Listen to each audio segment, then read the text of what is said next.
So I've been wearing some ASICS sneakers over the, I suppose, past couple of years, and I did give them a go, and thought they were something that is, I suppose, started to come into trend back in sort of early 2023, and kind of when the New Balance hype was, I suppose, slightly going downwards, and the Y2K Runner trend is obviously supported by a lot of these brands. So they very much are sort of running ASICS and Nike and Adidas and New Balance are sort of top of that runner trend. And I was a bit hesitant with sort of ASICS trainers in general because I've never been that much of a fan of them, and if I'm honest, I'm more on the sort of Nike side.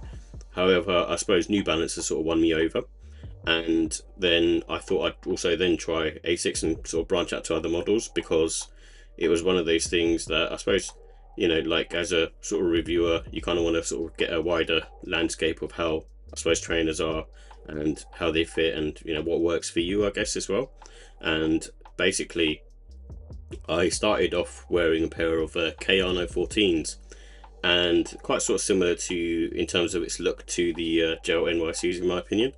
And the Kayano 14s, I felt like they weren't that great, and to be honest, I just thought they were a bit sort of firmer on foot, because I heard, like, there's great comfort. I like the sort of look of them, and I really like the way they're sort of styled, and the details on the trainers themselves. They kind of give me that I suppose Vomero vibe as well, and also 1906R type vibe. And I sort of wore those and just didn't really get on with them. It wasn't so much the comfort. The comfort was very sort of neutral with the Kayano 14s. It was more the shape of the trainer itself. It was too sort of, I suppose, on the side of being too much of a runner shoe, if that is, I suppose, something. And therefore, I kind of sort of sold them a while ago, probably about a year or so ago, and decided not to keep them. I had a couple of pairs of Kayano 14s. And then I decided to sort of branch out and try some of the other more popular models that are coming into play, such as the ASICS GT 2160, and then also the GEL-NYC, which I think came out sort of last year, because it was like a hybrid model of different models that are made up to create this NYC sneaker. And then also the GEL 1130, which is the more on the budget side. And to be honest, I haven't worn either this pair or the GEL 1130, and then I decided to wear the GEL-NYCs because I heard good things about them. And the GEL-NYC, I initially thought they were really, really nice sneakers, and I started wearing them, and basically they were really, really soft on foot, similar to the, I suppose, Vomero 5s, similar to the Vomero 5, and also kind of similar to other sort of really sort of soft trainers. And to me, I kind of like the aesthetics on this one because of the fact that it looks just more aggressive to me.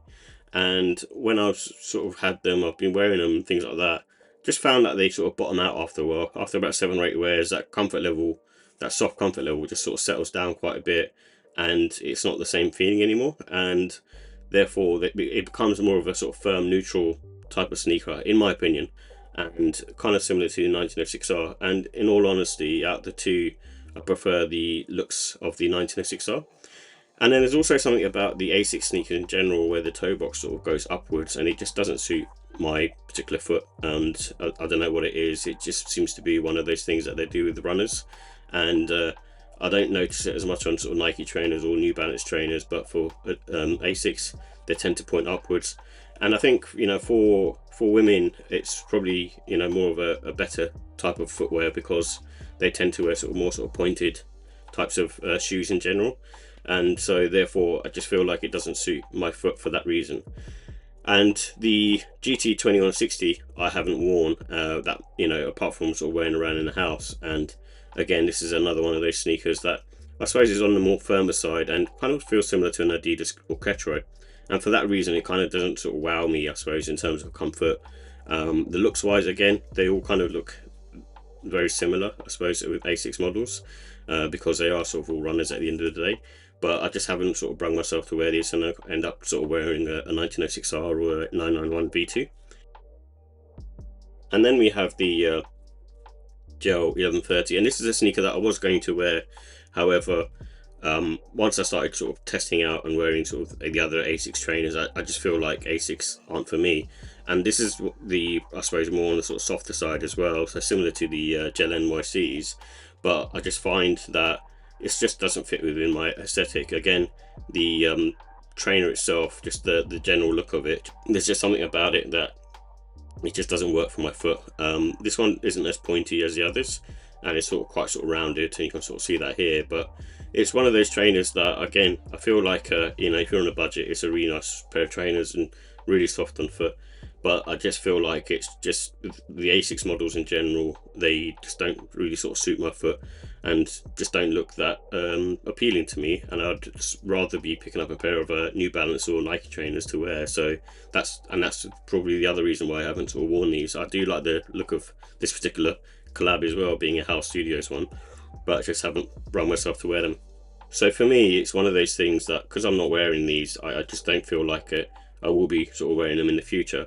And for that reason, I think you know, a lot of the ASICS models look very similar, and if I put them sort of side by side, they all got a very sort of similar look. And what I like about what Nike do is, you know, I think a lot of their silhouettes are quite sort of different looking. I'm not sure if it's to do with the, you know, the ASICS logo or just the sort of shape of the trainers themselves. Like I said, they do sort of tend to be more on the sort of runner end anyway, so I guess you can only sort of take that sort of so far in terms of how the silhouette looks. But you know, for that reason, I kind of prefer wearing New Balance and, like I said, and Nike, because Nike have a lot more different types of silhouettes, especially sort of in the runner category as well. And you know, I sort of find myself wearing, you know, things like the Air Max 180 or the Air Max Plus TNs, or even sort of Air Max 1s, moreover, sort of these types of trainers. And for me, that's like I suppose, you know, a bit of a sign that I suppose ASICS for me, probably, you know, in my personal opinion, kind of sort of overrated. And you know, I much prefer wearing some of the other trainers that I mentioned.